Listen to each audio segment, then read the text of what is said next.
Presidenta, honorable Asamblea, desde que empezó esta legislatura, esta Cámara de Diputados renunció a ejercer sus facultades constitucionales. El oficialismo se apropió de la mayoría calificada solo para ejercer una sumisión permanente y absoluta al titular del Ejecutivo Federal. Ya sabemos que el presupuesto se va a aprobar sin modificaciones sustantivas, sin que podamos ejercer la facultad más importante que tiene esta soberanía, definir cómo y en qué se gastan los recursos de los mexicanos. Ya sabemos que van a endeudar más al país y a las siguientes generaciones. Ya sabemos que van a quitarle recursos al sistema de salud, a la seguridad, a la justicia, a la cultura, a la infraestructura, al turismo, al campo, a la educación, a los consulados, a prácticamente todo. Dicen que los ejes de este presupuesto son la prosperidad compartida y el estado de bienestar.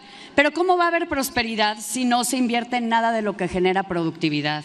¿Cómo pueden decir que están apuntalando el estado de bienestar si cada vez hay más millones de mexicanos sin acceso a los servicios de salud, que pagan de su bolsillo consultorios privados para suplir las deficiencias del sistema público? Cada vez hay más millones de mexicanos sin medicinas y sin vacunas, y menos niños y jóvenes que asisten a la escuela. Y los que asisten lo hacen a escuelas cada vez más dilapidadas porque no están invirtiendo nada en desarrollar la infraestructura educativa del país, y los que van a esas escuelas tampoco aprenden mucho o casi nada de lo que les permitiría ser competitivos, desarrollarse plenamente y generar ingresos suficientes para ellos y sus familias. Compañeros del oficialismo, ustedes están centralizando funciones en el gobierno federal, pero al mismo tiempo están desmantelando las capacidades institucionales del Estado mexicano. Están haciendo de las transferencias directas el eje de su política social, y está bien, pero están dejando de hacer otras cosas, porque no están ni siquiera realizando esas transferencias directas para darle condiciones y herramientas a las personas para que puedan ser autónomas y autosuficientes, sino para mantenerlas cautivas en una base clientelar. Entonces, no. En la oposición y en Movimiento Ciudadano no podemos acompañar este presupuesto, porque no vamos a respaldar un proyecto que nos endeuda más y aumenta impuestos que impactarán sobre todo a quienes menos tienen. No podemos acompañar un presupuesto que no es transparente y que, por el contrario, simula y quiere engañar con la verdad, porque dicen aquí sube 20 y tantos %, por ejemplo, el presupuesto de salud. Pues sí, pero lo que no dicen es que sube sobre todo para gastos de operación del IMSS Bienestar. Dicen sube el presupuesto de seguridad. Pues sí, porque sube el presupuesto de la Sedena, de la Secretaría de la Defensa Nacional, y no se meten a ver que dice que es justamente para operar los aeropuertos, los trenes, los hoteles que administra la Sedena. Eso no es invertir en seguridad, eso no es subir el presupuesto para seguridad. No vamos a respaldar un proyecto que no busca desarrollar capacidades institucionales ni capacidades productivas para que México crezca en el largo plazo, que tiene una lógica clientelar y de corto plazo, que hace que el país pierda oportunidades hoy y que esté menos preparado para enfrentar los retos que hoy ya tenemos, pero también los desafíos que van a venir en el futuro no muy lejano.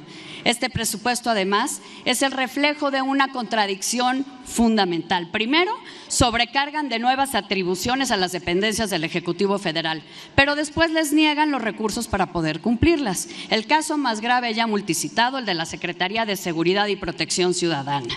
En junio, aquí aprobamos que centralizara todas las bases de datos públicas y privadas. Hace una semana todos votamos porque se articularan los esfuerzos nacionales contra la extorsión. Se dan más atribuciones, más responsabilidades, más áreas operativas, pero en el presupuesto que hacen le recortan el 17.5% de sus recursos, 10,000 millones de pesos menos que en 2025. Es francamente un absurdo. La seguridad, lo sabemos, es y va a seguir siendo la prioridad número 1 de las familias mexicanas. Por desgracia, le están dando la espalda a esa ciudadanía porque le están dando la espalda a las policías locales. Mientras el crimen organizado controla más de la mitad del país, ustedes deciden abandonar a quienes son la primera línea de defensa. en el territorio. Y no puedo dejar de mencionar los anexos transversales, que se han convertido francamente en una simulación de compromisos que no cumplen, o peor aún, en cajas chicas al servicio de las verdaderas prioridades del gobierno. La Sedena recibe casi la mitad del anexo transversal de cambio climático, 88,000 millones de pesos. Mientras tanto, la Semarnat apenas recibe el 2.8% de ese anexo. Y en el anexo para desarrollo de los jóvenes se contemplan, por ejemplo, más de 44,000 millones para mejorar la doctrina militar del Ejército y la Guardia Nacional.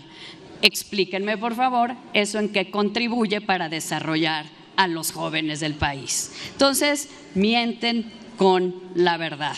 Y la lista de ejemplos es tan extensa como las insuficiencias de este presupuesto. Concluyo, Presidenta, con esto. Un ejemplo más. La Cancillería recibirá exactamente lo mismo que en 2025, una disminución de 5% en términos reales. ¿En qué momento?